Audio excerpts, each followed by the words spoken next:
Well, hello everybody. I'm Jim Durrett, Mayor of Montgomery County, and I really wanted to put a spotlight on some people besides the mayor, quite frankly. County government's a big operation, and so we're going to do a series of just interviews with a lot of key people in Montgomery County government. And today I have the honor of introducing y'all to a good friend, but also somebody I really admire that's very professional in what they do, and it's John Smith. John, good morning, welcome. Mayor. Well, good Thank morning you. to you. Glad to be here. Appreciate those words. Chief Deputy John Smith, right? Yes, sir. Awesome. So let's just start off, just tell us a little bit about John himself. Born and raised where? Born and raised right here in Montgomery County. My family had a farm off of Pollard Road, which is off Peters Mill Road, back before there was nothing but farmland out there. And sold the place and moved to Sango. My dad built a house out there, and I went to East Montgomery, Richview, graduated from Clarksville High. Then went to Austin P, and then took a break from education because I didn't know if I wanted to continue to pursue business or maybe law enforcement. And I worked for Kroger during high school, and then I had enough of an interest in law enforcement that I wanted to do that, but what wasn't sold, it was going to be a full-time career. So I applied to be a reserve for Clarksville Police Department and the Montgomery County Sheriff's Office at the same time. Oh, wow. And got a call from Brian Prentice, who's now retired, and set up an interview. And then Bobby Cushman, a retired captain for Clarksville Police Department, called me about a month too late. So I guess it was maybe Brian Prentice was the reason I'm sitting here today. Later finished my education out at with Bethel College before it was university, and just been applying that in my job at the sheriff's office and been there ever since. That's awesome. So I don't want to date myself, but Richview wasn't available for me. Okay. So there's a little bit of age difference between it. So I don't want to date myself, but Richview was not available for me as a middle school option. So went to work as a reserve. What do you think started you down the interest or the wanting to be in law enforcement? It was something I had interest in as a kid, just fascinated by it, and watched all the shows on television, and it's just sort of the bug that got me interested in doing that, and really about helping the community. That was important to me. And then when I was a reserve volunteering time, I found out that that's something I really wanted to do.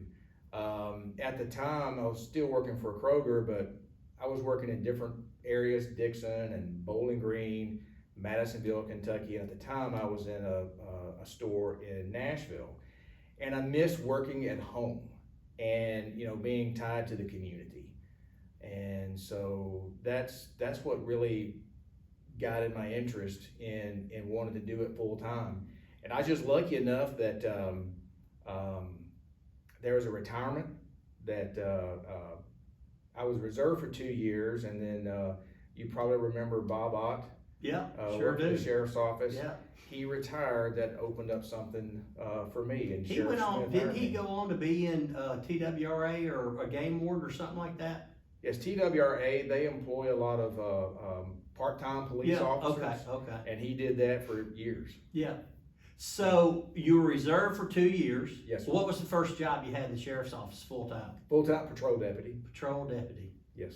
And that was in when? 97. 97. Yes, sir. County was as big. Obviously our borders hadn't changed, Right. but wasn't near as populated out in the county back then, was it? Well, not really. But one thing that's interesting, a lot of the area that's now, I guess, called the Tiny Town Corridor, north part of that was outside the city limits. Right, that was. So we had a lot of calls for service up there. Yeah, I forgot all about that. Yeah. I forgot all about that. So patrol deputy, what was the next step? Canine. Had an interest in handling a dog, and did that for about 3 years, and then also as a corporal and training officer during that time period, which that was a complicated balancing act, trying to train new deputies. And well, really I say not, I didn't train the dog trained me. So did that, and then promoted to sergeant in I guess November of 2002. And that's probably where I had the most fun, is I was the sergeant on midnight shift.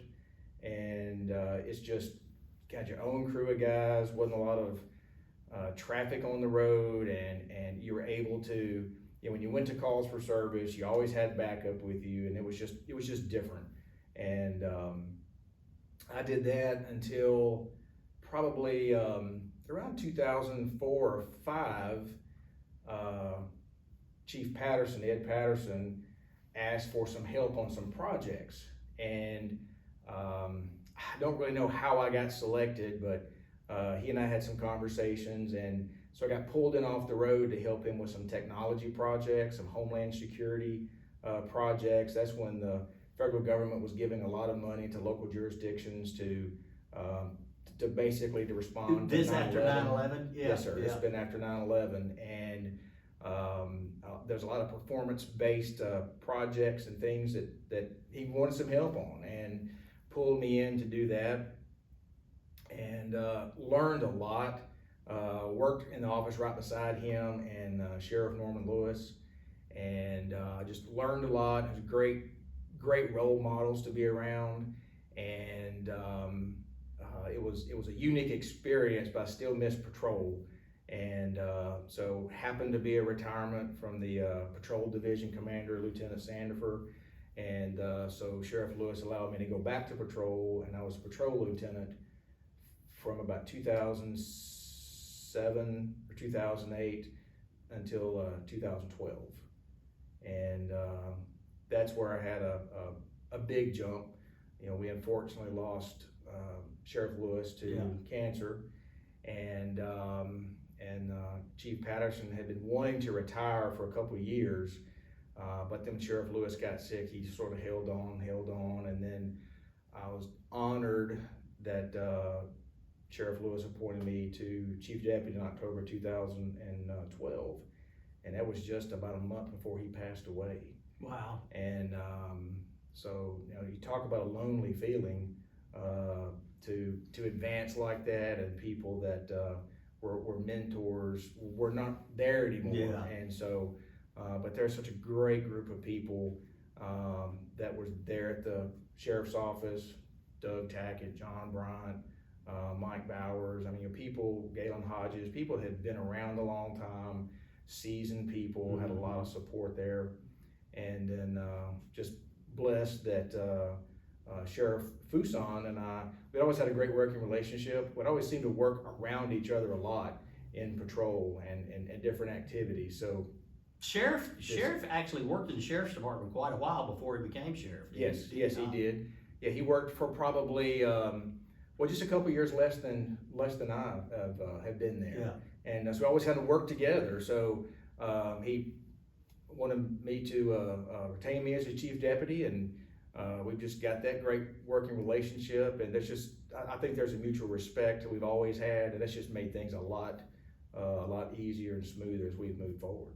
So I want people to understand that when you talk about the position of chief deputy, and a lot of people may hear the term chief, assistant chief, yes, et cetera, the hierarchy of an organization. So chief deputy is basically the assistant sheriff.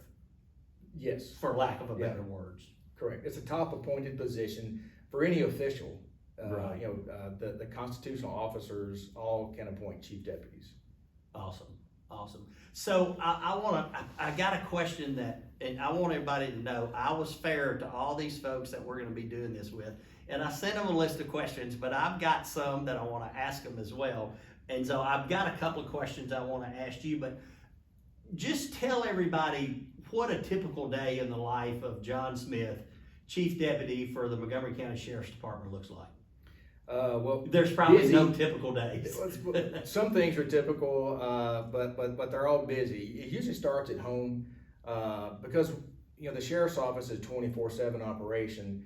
There's activities that go on while everybody's asleep.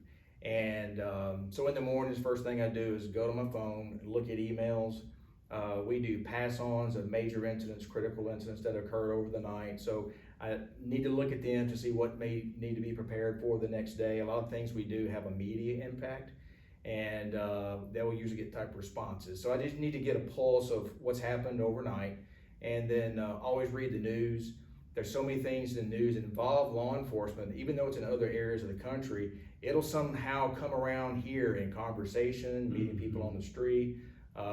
Maybe some of the commissioners will ask questions, well, what will we do if this happened here? So I always take a good keen look at that, and then review the calendar for the day, and usually go ahead and throw out some emails. And this is usually before even leaving home.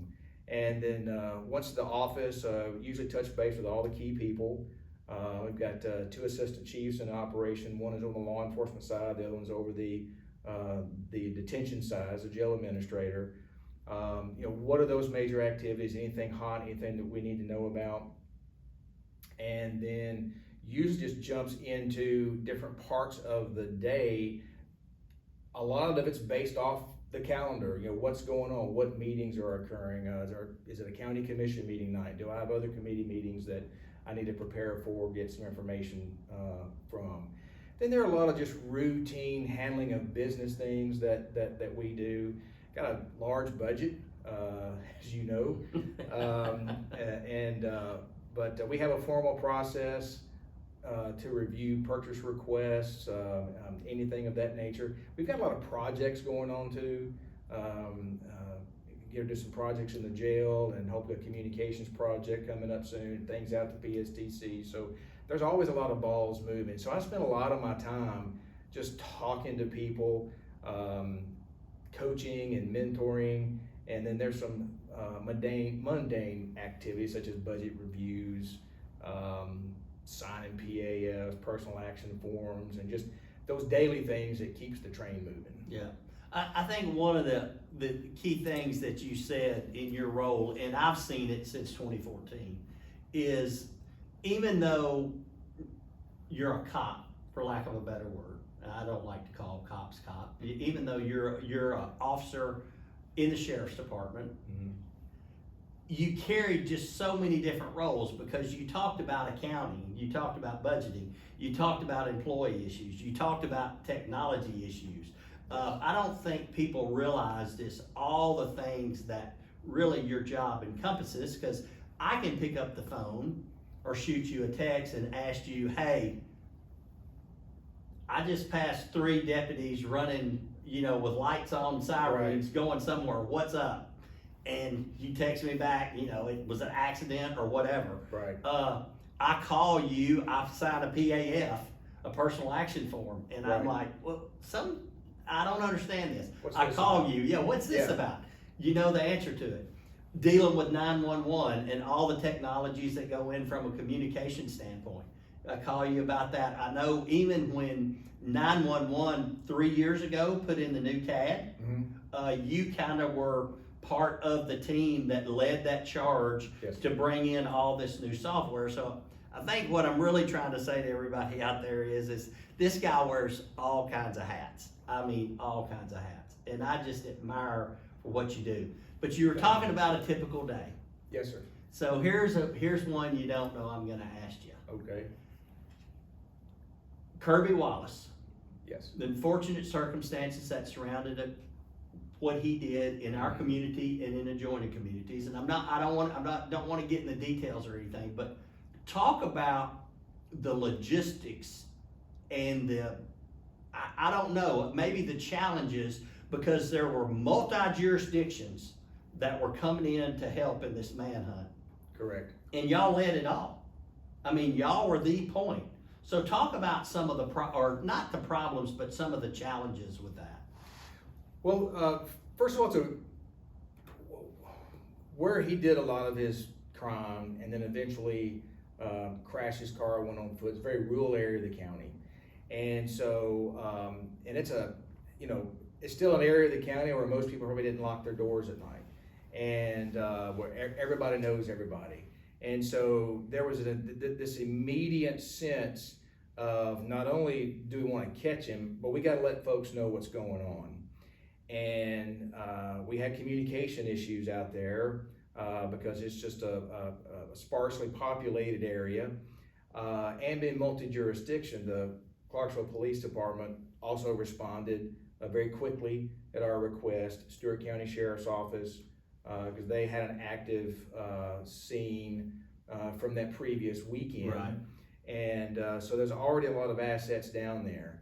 And we just knew early on, because he had killed people, we knew how dangerous he was, that we had to basically pull everything out that we could. And so logistically, we knew if we're going to have 100 law enforcement officers coming to help us out, then they got to have support. Where are we going to park people? Where are we going to have command posts? What type of shifts we're going to operate? And it was strange. And of course, in those first initial few hours, you had no idea it was going to be a multi-day event. Right. We're able to bring things like that to a close a whole lot quicker. And so, but everybody as a team pulled together. We knew that somebody was going to have to take care of food and water. We knew there's going to be a big media event. And so we had to set up and handle that. Communications was a big deal. How are we going to talk to each other? And most of the radios we used are great radios, but they've only got about a 12-hour lifespan on the battery. That's just in normal usage. But if you're talking in it all the time, you can expend the battery in about half that time. Wow. So those are some issues, and it's not just the teamwork from all of the other agencies. There's community stakeholders that made things happen. The folks at Need More Church of Christ just open their doors and say, do whatever you need to do here. We're here to support you. Locally, I went in the church. It didn't look like a church when I was in there. No, it didn't. But we were so thankful to have it. And when we left, this is about the community partnership. Businesses were donating water, Gatorade, food, and one of the businesses, when we left, we reached out because we wanted to make sure we had someone come in and clean the carpets and clean the church up, and reached out to a local firm, and they said, don't consider it done. Wow. They just went out there and Wow. did it, donated those services. So, but having to stand that up and run that for 24/7 for as many days as we were out there, it was a lot of hard work, but nobody minded it. I mean, people came out, they worked 12, 14, 16-hour days, and knew that there was a mission there. And anytime I called, we're very active in the Sheriff's Association, and so there's a little bit of a brotherhood, I guess, among chief deputies. Mm-hmm. We do a lot of offline talking to each other, and I can pick up a phone, whether it's Williamson County, Sumner County, Rutherford County, and I can say, hey Aaron, hey Keith, hey Mark, I need this. That's when and where. Yeah. And there was that type of response that we got, and it's just it's heartwarming to know that there's that type of response from the community. And I think they do that because they know that we'll be there for them too. If they had a major incident, then we're ready to go. Well, I think that's one of the things that I love about Clarksville and Montgomery County is our community. And, I can remember back during the tornado of '99 and just the outpouring of support that came to our community. Not necessarily just from the outside the community, but people with inside the community and what they did. And I saw some of that, and some of the people that live down in that area mm-hmm. were so supportive of y'all as well. Very. And y'all did a great job. The guy's where he needs to be, and he's going to be there for the rest of his life. So yes. I don't know if I've ever told you this, but thank you. Well, you're welcome. Thank you. So, changing gears a little bit, I know there's a lot of challenges in the world of law enforcement today. And if you go back to the George Floyd incident, and you know, there's been all this stuff about defund the police and all this stuff, and I don't want to go in that, but what are some like short-term challenges that you see with the Montgomery County Sheriff's Office? I think what we're seeing Don't right talk now about the budget now. Well, no, what we're seeing right now is staffing.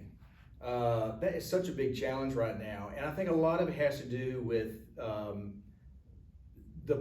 public perception in general, especially with younger people.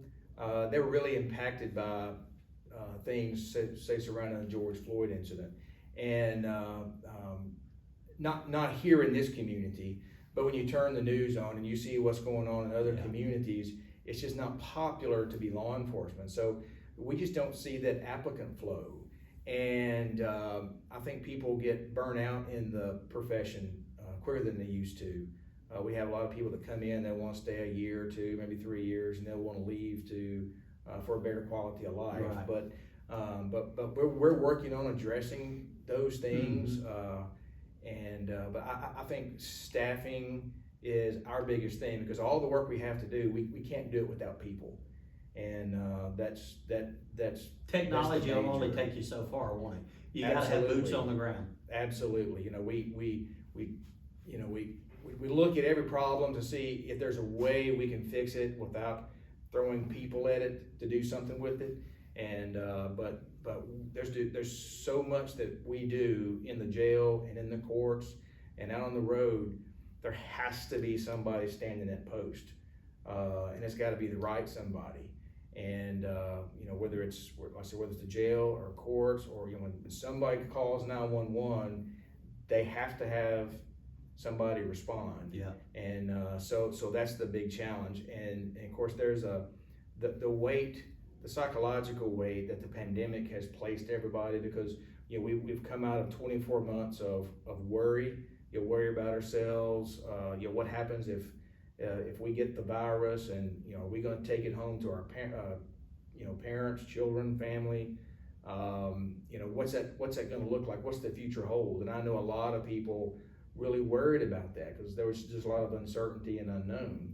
And but I'll tell you though, I give a lot of credit for our people that every day they showed up.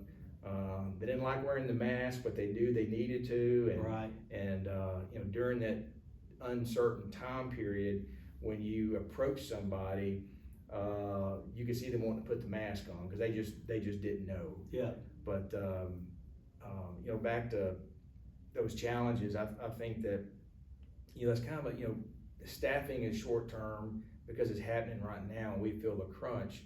But I think that you know, long term, not just recruiting staff, but how do we keep them? Retention. Absolutely. Yeah. You know, that's something that's really difficult. Well, I think we could have a conversation all day long and talk about the jail itself. Oh, yes. And just what goes on in the jail. So when you throw COVID on top of that, so you've got these people, and unfortunately, you got people coming into the jail every single day. And so during COVID, you know, the world shuts down basically, but there's still bad people out there doing bad stuff. Y'all are bringing them to jail. And I think that's one of the things that in trying to do what we're doing to spotlight some people in Montgomery County is to also spotlight just some of the things, because Clarksville Police Department, Chief Crock and them, they do an excellent job. I mean, I support them like I support y'all in a different manner, but they don't have a jail. Correct. And that's just that's in itself is just like a big deal to have a jail. I mean, how many of y'all got over there today? 400, 300? About 470. You got to feed them. You got to take care of them, take care of their health, all that stuff. Yes. It's just a big deal. So I want to change gears again on you. And that's why I love you. You can handle the changing of the gears. So you're interviewing a potential employee that's going to come to work for the Montgomery County Sheriff's Office. What do you tell them about why they should come to work for Montgomery County? Well, I think Montgomery County, it's a lot of good reasons. Don't talk about the county. Let's just talk about the Sheriff's Office. Well, first of all, I want to make sure that they've got a heart to serve. because if you don't have a servant's heart, there's no way you can do that type of job. Because there's a lot of emotional investment that goes into the work that you do. You know, we talked about inmates. Yeah, there are bad people, but everybody has a mother, everybody has a father, and you know, they are humans. And there has to be someone that has to understand that when you're dealing with inmates. And people in the public, most of the people you make contact with out in the public, they're not those perpetrating crime. Right. A lot of them are just normal citizens going on about their work. So for the sheriff's office in general, there's all kind of opportunities. I didn't work in the jail. I started in patrol, but I talk to a lot of younger folks now that come to work with us. You know, come to work with us in your early 20s. There's a lot of opportunity. Number one, you get a lot of peer support from those that work with you. You can start in the jail, and even just in the jail, we have clerical positions. There's a lot of data entry that has to be done. Actually working with supervising the security of inmates, a lot of leadership positions in the jail. At some point, you want to change gears, then there's opportunities over in the courthouse.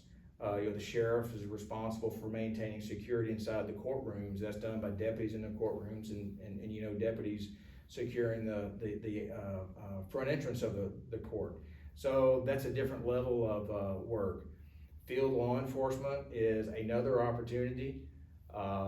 There are great benefits to working with people.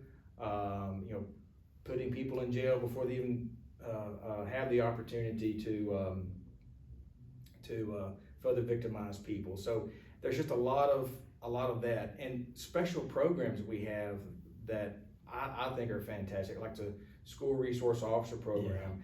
Yeah. Those are, I mean, they're bona fide police officers, sheriff's deputies working in those schools, but it's a different opportunity to do outreach and to be an ambassador for the sheriff's office and for law enforcement in general. And so a single employer, such as the sheriff's office, to have all those opportunities in there, I think are fantastic. And so really they're only limited by what they want to do and just the opportunities that present them. Yeah. Well, I said something I want to retract. You know, I said bad people are out there doing. Some people make mistakes and have to go to jail, but not That's everybody true. is a bad person that goes into the jail. So Right. I want to retract that back. No, I understand. So just a couple more questions. So similar to that, you're walking up to the courthouse from the jail. You see this couple walking on the street, and they ask you, say, "Hey, sir, will you tell me where so-and-so is?" And you tell them where it is, because you know everything about Montgomery County anyway, but you start a conversation, and knowing you know, you're eventually, y'all just visiting, you know, now we're thinking about moving here. What would you tell them? Why should they move to Montgomery County? Well, I think Montgomery County is, well, a lot of diversity here with military. You got Austin Peay, you got a lot of industry here from an international footprint. So you got a lot of diversity, and so I think that's reflected in some of the businesses you see here. Geographically, I like it because downtown has a lot to offer, but you drive 10 minutes south of here, you're in the country. Yeah. Or drive 40 minutes toward Nashville and you could be at an international airport. You got land between the lakes, you got the river. So there's just a lot here to offer. And I know the housing market right now is a little crazy, but affordability, I think here is still better than most places. I think your dollar stretches farther here than in most places. We've got a great educational system, and you know, again, opportunities for higher education right here in our backyard through Austin Peay. You know, those are some of the reasons why I think it's great to work here. Yeah. And live here. Awesome. I'm backing up. You talked about the diversity of the community. There's a lot of diversity in the sheriff's department too. There is. It really is. And so when you started talking about back in, I think it was 97, when you became a reserve, that program's still out there today, I think. Yes, it is. And so, you know, it's open to males, females, it's open to all walks of life. Sure. Last question. Absolutely. Yes, sir. What do you think's been one of the most gratifying experiences that you've had since you've worked for Montgomery County? That's really hard to put a finger on. The most gratifying, I think that, well, from one perspective, and this sounds cliche, but being able to help people. Everything that we do, or everything that, say, I would do, even though it may be something that most people wouldn't enjoy doing, some of the administrative work, but it's the public that's the beneficiary of that in some way. Whether it's things that we're doing internally for our employees, whether it's training, doing things for them, offering, maybe it's better compensation, things that we work to do that, because we know that if they're in a better place, then the public is going to get served better. And so my earlier career, actually working the street, just knowing that for somebody to dial 911, that's the most worst thing they've ever gone through in their life, for them to reach for a phone and dial 911. And when you respond to that scene, I can't tell you how gratifying it is when they look at you and they immediately know everything's going to be better because someone's there to help them. That's been one of the most gratifying things. And I think the other, just kind of a side piece, is that you experience a lot, you go through a lot, and because we are a growing community, we do sometimes have crime here that other communities don't have, and we do experience things here that some other communities don't have. And so being able to share those experiences with other sheriff's offices throughout the state, and being able to communicate with them like we do, that's also gratifying. Awesome. So, ladies and gentlemen, Chief Deputy John Smith, and I just want to tell you, or ask you, if you see this guy out on the street somewhere, shake his hand, give him a pat on the back, or even give him a hug, because he is a true star. Chief, thank you so much. Appreciate you. Thank you. Sir.